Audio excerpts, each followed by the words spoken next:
You wake up late again, swear it's the last time, and negotiate with the snooze button like it owes you rent. The phone lights up. 2 minutes of just checking mutates into an hour of scrolling other people's highlight reels while your coffee goes cold and your self-respect does a quiet facepalm. By noon, you've made 3 promises to yourself, broken 4, and convinced your brain that researching productivity counts as being productive. Night arrives. You label the day. Rough start, which is cute, because the only thing rough was your ability to tell yourself the truth. Hold this in your mind. Before we're done, there's a simple 3-word test that tells you whether the eternal boy in you is running your life or finally getting benched. When you hear it, you'll know exactly what to do next. And because we don't do spectator growth here, drop a comment now with the one grown-up task you've delayed for at least 90 days. One thing. Put it in the light. You'll understand why that matters when we circle back. Carl Jung called it the Puer Aeternus, the eternal child. Not the playful spark you need to stay alive inside, but the part of you that confuses freedom with floating and authenticity, with resistance to responsibility. He's allergic to gravity, addicted to beginnings, in love with potential the way a gambler is in love with almost winning. He prefers imagination to incarnation, ideas to effort, and forever to a calendar. The Puer is the artist without art, the entrepreneur without invoices, the boyfriend who texts like a poet and schedules like a ghost. He doesn't hate commitment. He fears the mirror commitment holds up, because once you choose, the fantasy must compete with reality, and reality is undefeated against daydreams. Here's the blunt truth. Has never paid a bill, built a family, or produced a thing the world can touch. Potential is a promise to yourself. It is not a contribution. If this stings, good. Pain is proof the message reached the right address. You don't need a pep talk. You need a spine. You need a plan you can't dodge and a reason bigger than your mood. The Puer hates all 3. Look at an average day for the man-child and spot the pattern. He optimizes the morning ritual like it's a religion, but the one ritual he won't adopt is starting before he feels ready. He confuses planning with working and gathering resources with hiding. He swaps actual practice for content about practice and calls it self-education, then wonders why anxiety stalks him at night. Dark humor check. Your motivation just ran a marathon on your For You page while your body couldn't be bothered to walk to the sink. That laugh bubbling up? Careful, sarcasm is the purest anesthetic. It turns accountability into a punchline so nothing has to change. The psychology underneath is not mysterious. The Puer is the archetype of beginning, raw possibility, thrill, liftoff. Beautiful and necessary. But every beginning needs its counterpart, the Senex, the inner old man, who respects time, structure, boundaries, repetition. When these two don't talk, your life oscillates between sugar highs and shame hangovers. High hopes at 9 a.m., vague guilt at 11 p.m. The Puer wants endless doors. The Senex wants a door you'll actually walk through daily. Integration is the game. Not killing the boy. Crowning an adult. Culture doesn't help. We worship the spark and disrespect the slog. Songs romanticize the chase of love. Very few romanticize buying groceries together for year 7 and figuring out whose turn it is to clean the sink. Movies celebrate the road trip. Nobody films the 4,000 reps that make a musician sound effortless. Social feeds reward the first announcement, not the 12th iteration when the thing is finally solid. Live your life by these cues and you'll mistake a starter kit for a finished life. When beginnings are your drug of choice, endings look like death and middles feel like failure.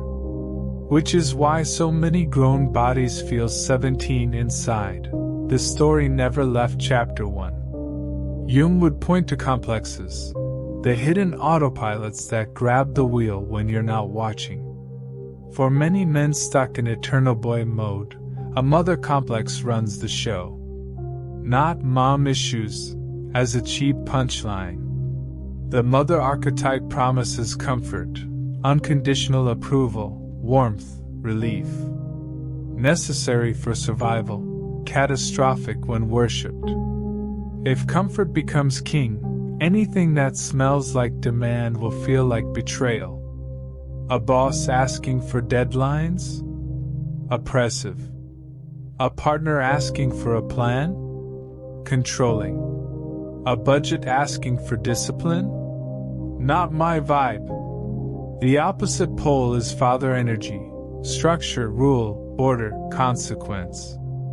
It too becomes toxic when exaggerated. Healthy adulthood is not choosing one parent inside you. It's getting both to sit at the same table without flipping it. Now the shadow, the part of you don't want to meet. The man-child isn't simply lazy. He's proud. He wants the glory of excellence without the humiliation of average.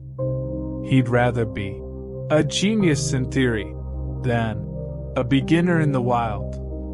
That's inflation, identifying with a grand image you haven't earned. It floats you above the ground until life, like an honest bouncer, checks your ID. If it still says potential, you're not getting in. The antidote is humility spelled in hours. You don't become who you're certain you are. You become what you repeatedly do when nobody is clapping. The shadow hates that sentence. Good. Keep reading. Relationships expose the pure like nothing else. He falls in love with mood, with magic, with partners who ask a lot emotionally but little structurally. Because structure threatens his favorite illusion, that intimacy is a vibe, not a practice. He projects his inner feminine, the anima, onto someone who feels like destiny, then panics when destiny asks for rent, presents, and plans. She didn't change. She matured. Love is not a hammock designed to hold adults who refuse to stand. Love is a workshop. Bring tools or bring silence, but stop bringing excuses dressed as poetry. Let's talk work, because that's where fantasy dies or becomes useful. The eternal boy wants to vault straight to the title, the applause, the flexibility, the freedom. Apprenticeship sounds like a sentence. But mastery runs on boredom, not fireworks. Those who can't stand the corridor of average never reach the room of excellence. If the last 30 days of your life can be summarized in captions instead of deliverables, you're not building, you're narrating. Clients don't pay for narration. The market isn't cruel, it's indifferent. Indifference is colder than cruelty, which is why it's such a good teacher. Your nervous system is part of this story. Novelty is cheap dopamine, and your brain loves coupons. The infinite scroll trains your attention to expect fireworks every 12 seconds. Real work gives you a fuse and a match. 10 minutes in, itchy. 15 minutes in, a quick check. 20 minutes in, you convince yourself you lost the spark. You didn't. You hit withdrawal. The cure is reps. No complicated hack beats a 90-minute block with your phone on airplane mode and your body planted. Consistency isn't sexy, which is why it works. There's little competition. The pure chases edges. The adult builds edges into the calendar. If that landed, if the Puer in you just flinched, subscribe now. Let this channel be the voice that keeps you honest when shiny distractions show up. Let's humanize this with one story, because I've been a donor to the church of almost myself. Years ago, I had a hard drive that looked like a museum of beginnings, half-written scripts, one-page pitch decks, pristine project folders with nothing inside but clever names. I told myself I was incubating. Translation: I was terrified to find out what my potential was actually worth outside my head. A friend asked me a question I couldn't dodge. If someone wired you payment today to deliver one of these in 7 days, which one could you ship without lying to them or to yourself? Silence. And in that silence sat every excuse I'd been polishing. That night I killed 4 darlings. Chose one. Wrote a schedule with hours and unromantic tasks. The week felt like rehab. At the end, something existed with my name on it that didn't require me to explain what it was going to be. Nothing grand. Just finished. That single finish did more for my confidence than 300 ideas ever did, because confidence doesn't come from compliments, it comes from receipts. Back to Jung's remedy, integration. He mapped a psychological furnace he called the transcendent function, where opposites cook into something new. For you, that means putting the Puer and the Senex in a working relationship. You don't amputate your spontaneity, you discipline it. You don't smother your curiosity, you time box it. Mornings become sacred, 90 minutes of core work before the world gets a vote.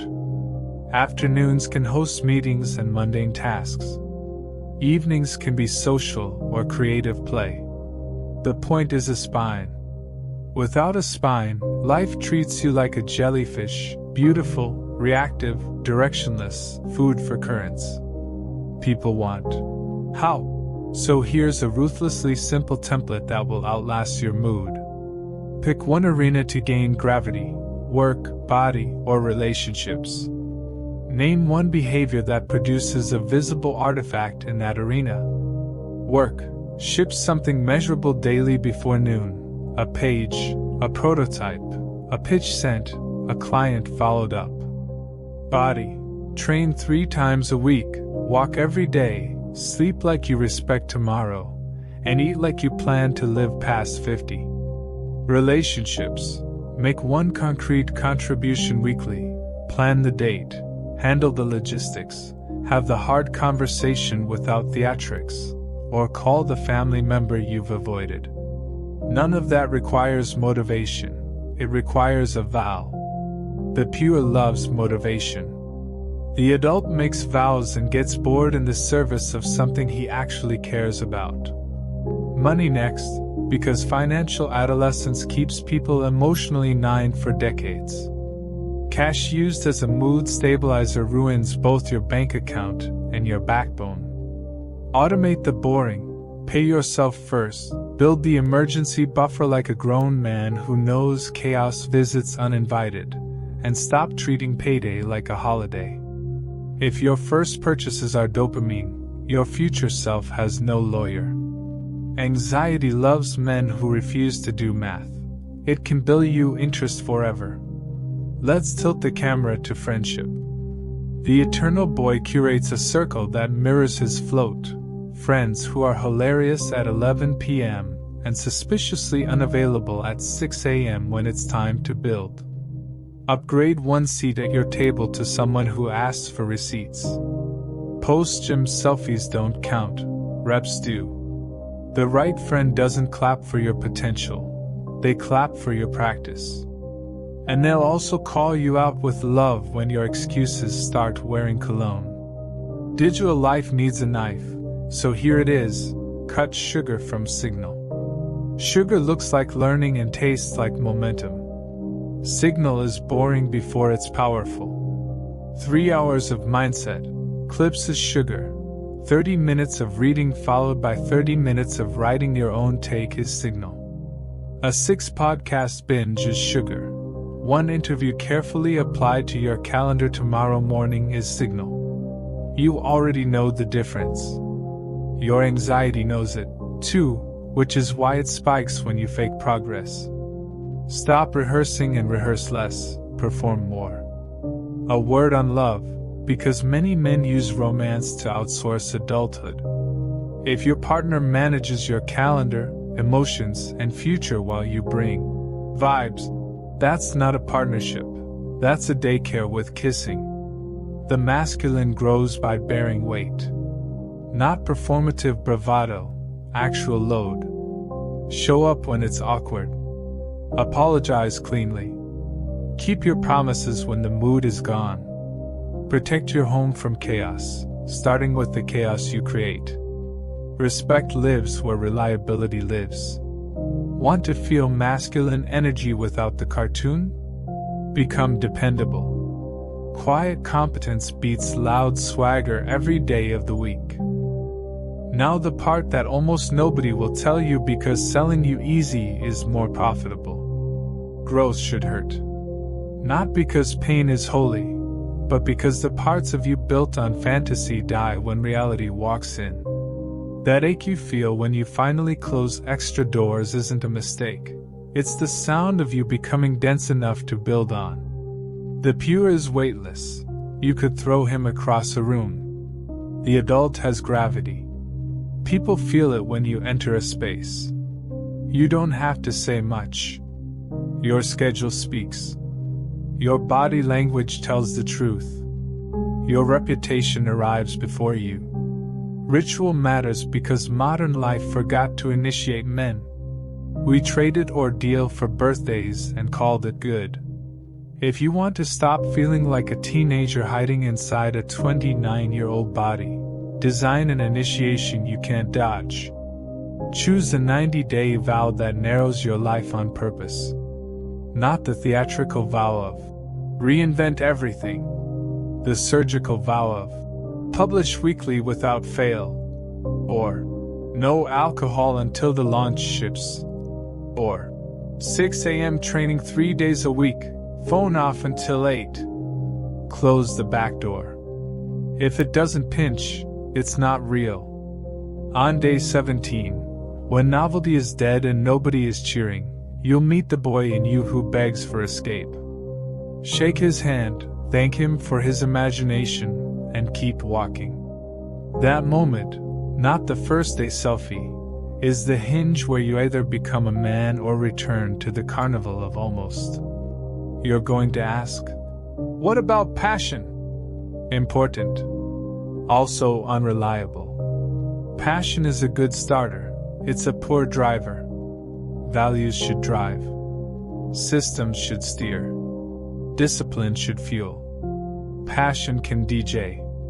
Build the life that keeps moving when you're bored and watch passion reappear like a friend who only shows up to houses that feel safe.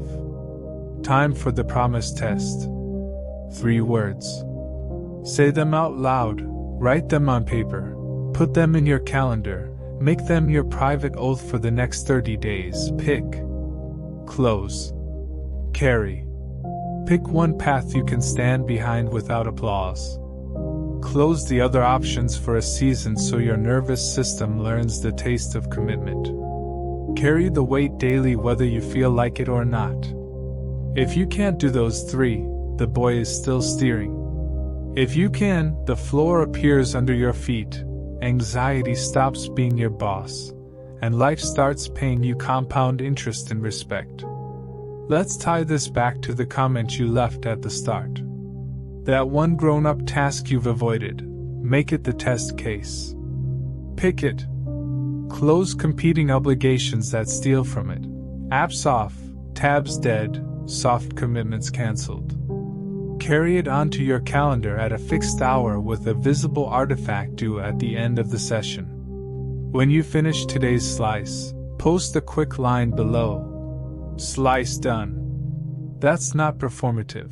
It's accountability that helps strangers become allies.